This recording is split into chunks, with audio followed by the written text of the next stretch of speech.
ఆ మరణ వార్త నారద మహర్షి వల్ల తెలుసుకున్నాడు పరమేశ్వరుడు. సతీదేవి మరణ వార్త విన్నటువంటి పరమేశ్వరుడు ఆగ్రహంతో మండిపడుతూ జటా కటాహ సంభ్రమ భ్రమన్ నిలిం పన్నిర్గని విలోలగి చివల్లని ఇదా జపాద బుద్ధని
మండిపడి ఆ యొక్క పరమేశ్వరుడు తన జటాజుటంలో ఉన్నటువంటి ఒక జడ తీసి నేల తీసుకొట్టాడు. ఆ జడలో నుంచి ఉద్భవించాడు.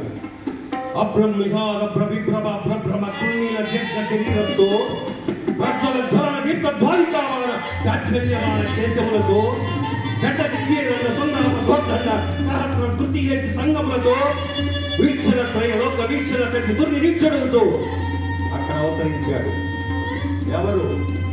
ప్రచండ మాట్లాండ మండల మండితోడ్దండ కుండలాభరణుడు సహస్ర రవిమండల తేజో విలసత విలాస ప్రకాశిత దివ్య దేహుడు కఠోర కుటార పిండివాడ కలవాల ముసల ముద్ధర తోమర ప్రాస బల్లాంగ పట్టిశ దివ్యాయుధరుడు అతులత గోపాడోప సంభ్రముడు శైవన భద్రుడు అపర రుద్రుడు అక్కడ అవతరించాడట. తండ్రి ఏం చేయాలో చెప్పండి, మీ ఆజ్ఞ శిరసావహిస్తాను అన్నాడు. వీరభద్రుడు అక్కడ అవతరించి ఆ పరమేశ్వరి యొక్క పాదాలకు నమస్కరించి సాష్టాంగ దండ ప్రణామాలు ఆచరించి, తండ్రి ఏం చేయాలో చెప్పండి, మీ ఆజ్ఞ శిరసావహిస్తాను అన్నాడట. నాయన వీరభద్ర, మీ అమ్మ మరణానికి కారణమైనటువంటి ఆ యొక్క దక్షయజ్ఞాన్ని ధ్వంసం చేసిరా అన్నాడు. నేరుగా వెళ్ళి వీరభద్రుడు ఆ యొక్క దక్షయజ్ఞంలో నిలబడి యజ్ఞ కుండాలన్నీ కూడా యజ్ఞ పాత్రలన్నీ కూడా చంద్రవందన చేశాడట. ఆ యొక్క మునీశ్వరుల గడ్డాలు పీకేశాడు, చంద్రవందన చేశాడు యజ్ఞ వాటికనంతా కూడా. దక్షుడు ఎక్కడ ఉన్నాడు అని తరిమి తరిమి తరిమి పట్టుకున్నాడట.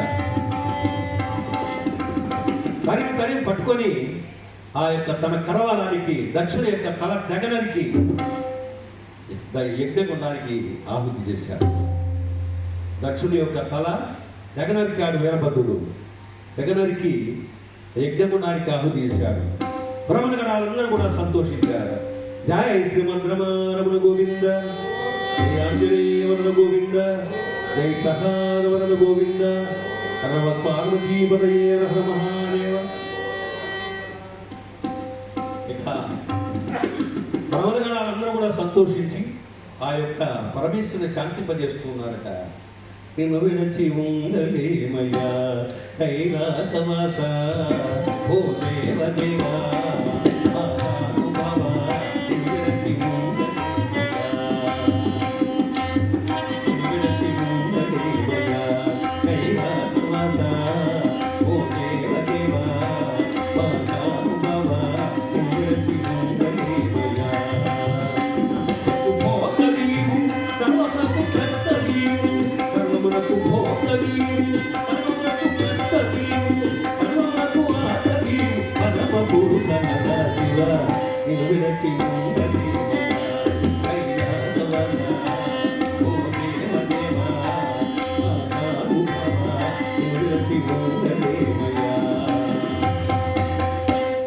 అలా పరమేశ్వరుని శాంతింపజేశారు. ఇక ప్రమదగణాలందరూ కూడా సంతోషించారు. ఆ దక్షయజ్ఞంలో మరణించిన వారందరినీ కూడా బ్రతికించాడు పరమేశ్వరుడు దయానుగ్రహంతో. అప్పుడు దక్షుడు కూడా బ్రతికించాడట. ఒక మేక తల్లి తెచ్చి దక్షుని యొక్క మొండానికి అతికిస్తే బతుకుతాడు అంటే, ఒక మేక తల తెచ్చి అతికిస్తే అజముకుడైనాడట.